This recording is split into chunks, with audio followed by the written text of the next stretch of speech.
5, 4, 3, 2, 1. Hi, my name is Bethany. This is Brandon, and we are Fussy Meeples. Meeple. Welcome to our weekly podcast, episode 7 at this point. I don't know what number we're on. We have changed the camera, so we're hoping that did. the quality is just as good, if not better, to where we're not having to use our phones for this as much. But this will be our first weekly podcast where we're testing out this style. Yes. And if that goes well, we're gonna be probably getting a second camera for the drop down. Yeah. Today's game of the day is Great American Mail Race. We've not brought out this game in a hot minute. And all the cards warped, which is interesting. Yeah. This is one of those games whenever Target was doing its huge sale on board buy games. one, get one. Buy one, get one. No, it was buy two, get one free or something like that. We got this game for either free or very, very cheap. Yeah. So definitely not a complex game. It's a fun you're running around this little USPS It's a pick-up collecting and delivery game. Yeah. Obviously.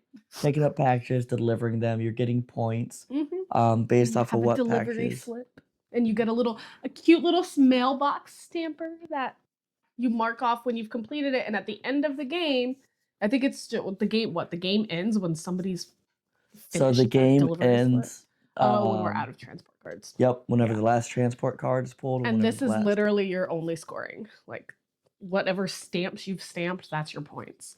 So you have all these goals of like delivering a certain amount of letters, a certain amount of postcards, same day deliveries, making a delivery from every region. Yeah. Pick it up. We doing fussy ratings out of 10 or out of 5? My fussy rating and your fussy rating are not the same, because it's very rare that a board game itself makes me fussy. It is very common that you make me fussy, and that's why I don't like playing a game. This is one of those games that ranks very high on my fussy scale because he makes me mad. So out of 5 is fine. Okay. Out of 5. What is your fussy rating for this game? And to make it clear, he rates the fussy rating of the game not on if I make him mad. He rates it if the game makes him mad. I rate it if he makes me mad. This one's a simple 2. The only really complaint I have about it is the scoring. So as we went over with the little scoring, basically to win, you need to make sure you gather max points first and then you end the game. Yeah. Because if you don't and the other player gets max points, it's a tie. So this is a game where you can force end. Because each turn you have 3 actions, and drawing a card is... And you can use drawing cards as all 3 actions. You don't even have to move. Like, if you're done, if you've met all of your goals... Huh? No, sorry. If you've met all of your goals, you can just keep using your turns to just draw cards and deplete the transport pile. And he does that a lot. So would you rate it out of 5? 5. I rated it out of 5. There's a reason we have not taken this box off the shelf in a while. So my fussy rating is a 5. Because he likes to force end the game when I'm like 80 points behind. It's not 80 points there. I don't even think you can get 80 points in this game. But not only are you picking up the packages, and you have different things with it, you also have Fragile, which I do need to rate up on Fragile because I know that's something special. You can't take it over an airplane, I think, or on trails or something like that. Fragile. Without using any air transport. Yep. Okay, that's what it is. Yeah. And then you also have postcards, which is just an extra kind of point system. Yeah, you get extra points. So I'll go ahead and start it off. Of course you will. Let's see. I will do 1. Now play my bicycle. 2. Now play my mail jump to get over here for 3. And then I will get a donkey. No, you don't get a donkey. No, you get a donkey if you want. No, I can also get a mail jump. Your bicycle card is the one constant. You can use it 2 times per turn. All other cards, once you use it, it gets discarded from the game. And you have different levels whenever it comes to transport cards. You have level 1, 2, and 3. So as you kind of go through, it kind of develops at 2. Give me Can I take the top card, or do I have to No. take one of the 3 available? 1 3. Give me mail jump. 3. Ugh, Yeah. ugh, that's annoying. Okay, sorry. So I went to Nimbly. Nibbly. I need to get the Skitty. Yes, which is over here. That's not too bad. And all of the names on these cities are very funny. I can't remember. Did we realize that they were actual names of like the weird names of places in these states? Yes. Okay. So like right now he needs to go to Skitty, Kansas. And I'm heading towards dropping a package off in Handsome Eddie, New York. But then you've got other cities like OK, Texas, and Ding Dong, Texas, and Elephant Butte. And then for each mail you deliver in each section, that gives you points. And then you also get stuff for Same day deliveries. What's hometown again? It's been too long. Hometown, you delivery was picked up from your hometown. So I'm blue. Oh, so I'm about to do that. Yeah. All right. So for my turn, I'm going to pick up a train. Of course you are. I'm going to pick up a mule. Nice. I'm going to use my bicycle to move one down. All right. Mail jumper. Oh, you get a hot air balloon. Oh, neat. Oh, I can fly over a location. I like that. Okay. I'm going to use 1 to pick up my little package. And I'm going to Handsome Eddie, New York, which is over here. And then for using my bicycle a second time. And then I'm going to mail jump, which... And that's just moving 1 space over water, correct? Yeah. So could I jump from here to here? Or is it here to here? Here, there. Bulkhead, or because I can't land it at a airport. Why couldn't you? I don't know, because it's mail jump. It's water only. I don't know. That's a weird one.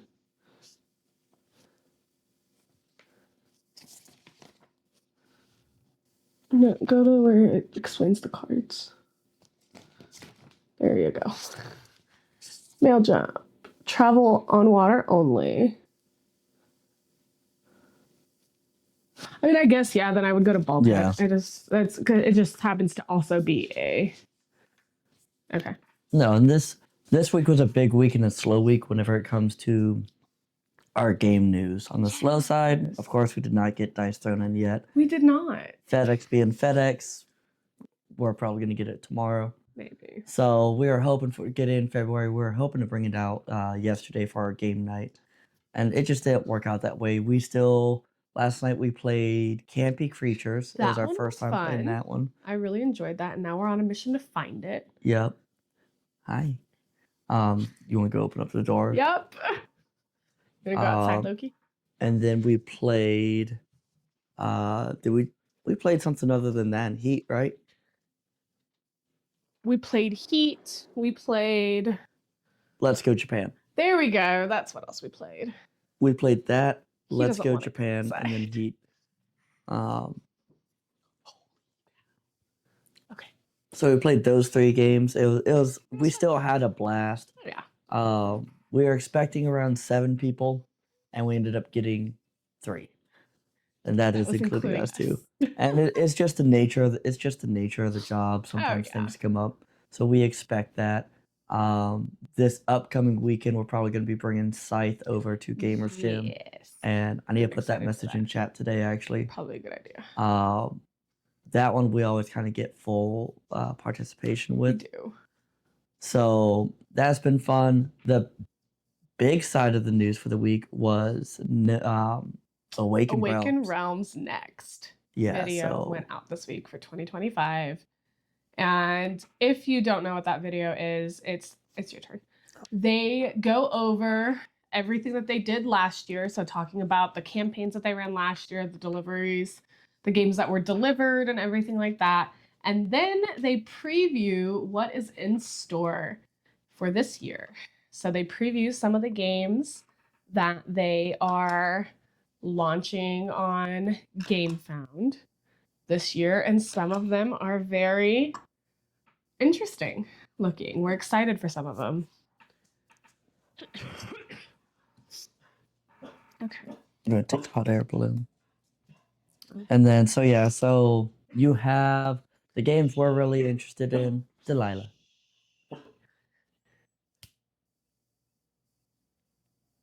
I'm mad that worked for you. Hey. Oh, it didn't. Cool. Is also whining because he can't see into the house or something. Oh, maybe. He's smart. He'll figure it out. As Loki headbutts the glass. No.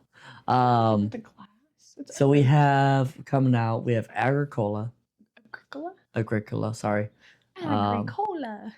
Agricola. Which and that's Agricola zombies. Yes. That's kind of continuing their whole remastering. Yes. We have Castles of Burgundies. We're getting Puerto Rico. So now we're probably gonna get this Agricola. One.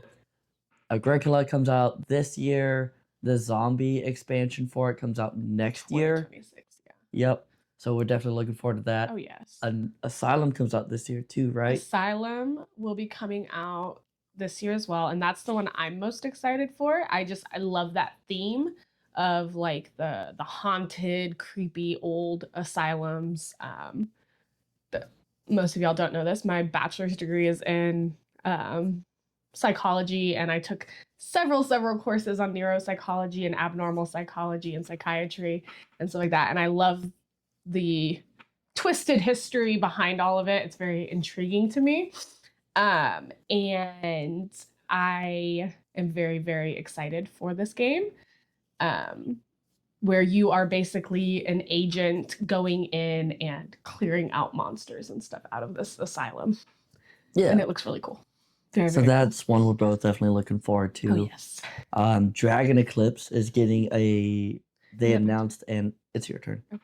They announced an expansion for it. It is a standalone expansion. I don't know much more other than that. I don't know anything about that one other than... Yeah, I was about to say, I think they announced it. They didn't talk much about it. They did not. The other one that I'm intrigued by is, what was it called? This War of Mine. I'm pretty sure it's a remake of the game. And where am I at? Castle Danger. And it tells the story of this war from the perspective of a civilian rather than a soldier. Because in most war games, you're looking at it from the perspective of a leader in the fight or a soldier, somebody on the ground. But in this one, you are looking at it from the perspective of a civilian.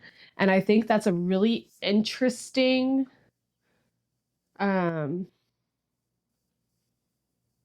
Sorry, I'm trying to figure out if there's anything else I can... Hometown. There we go. It's that I can stamp for this delivery. And I think that's a really interesting one. And I'm not sure yet if I'm going to back it when it comes out, but I'm very intrigued by it. Yeah. For sure. I have one more action. I am going to...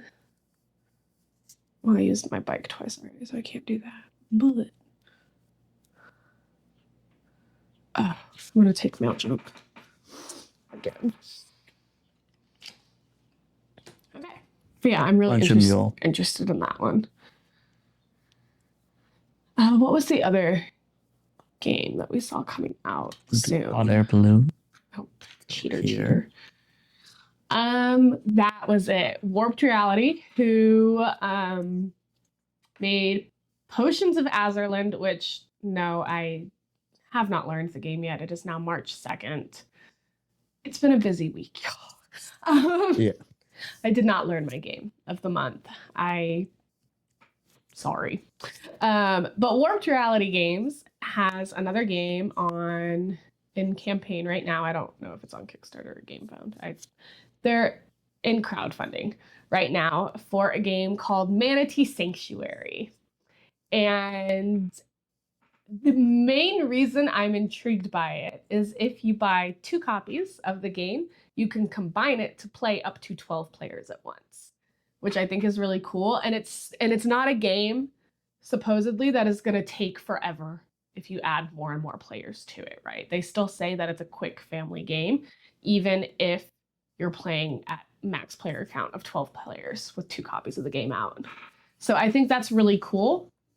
And it's an interesting concept because sometimes we do have game nights where we have Yep. a bunch of people here, and if we have the same people over and over again, which we typically do, we might not want to play Deception or Awkward Guests every week. That's valid. Yeah. So it's an interesting concept of where, hey, I can get all 8 people that are here to play something that's not the same game we pull out every week for big groups. Some games have done this in the past, more your family-related games. It's just an interesting concept because it is 2 different, it's the same game, but like different names to them, different copies, to where the player pieces are slightly different colors. And that's what kind of enables it to be, instead of a 6-player game. Well, they're not different names. They just have different cover art and different colored character pieces. Well, no, they're both Manti expansions, but they have their own like little sub-name type deal.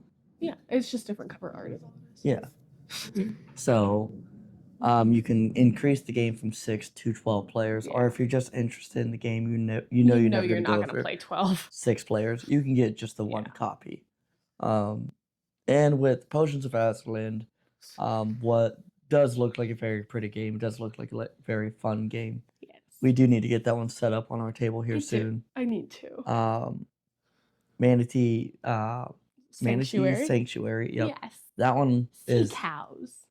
That's gonna be one of the ones she gets. Yep. Just like Potions of Azurland. Yep. I'm gonna have to get it because they're sea cows and I love them.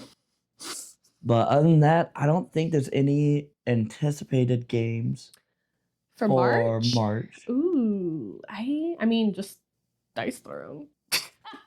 Getting Dice Throne in finally, which that's gonna be a big thing because we did the Marvel all gameplay. I am gonna have to get a copy of Maple Valley or Creature Comforts or Cafe Beres because the designer of those games is gonna be at TokenCon. Yep. And I want her to do a scribble on my box.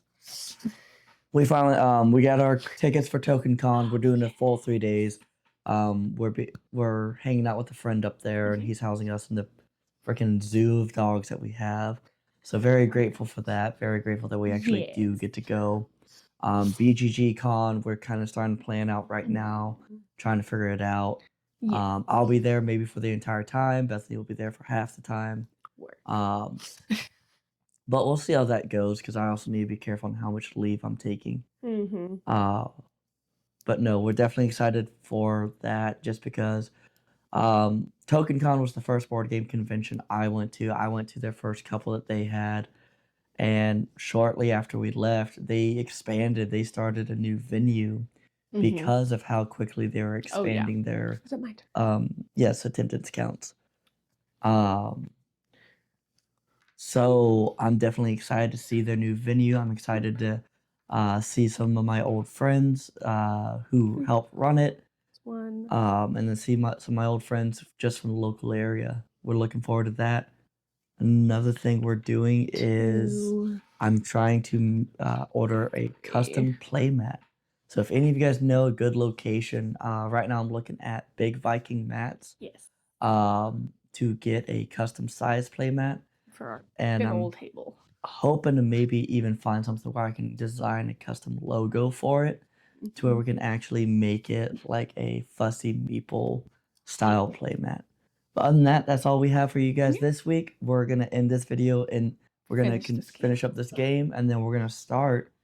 We have to restart on our good board game night host. Yeah, tips on being a better board game night host. Because one reason why we moved on to the camera, my phone decided to stop recording mid video. And we didn't realize until the end. We'd already filmed what was hopefully going to be a really nice video, and we didn't have to do any repeats of it. Yep. Now we have to repeat the whole thing. But hey, other than that, we'll see you guys later. Have a great night. Bye. Bye.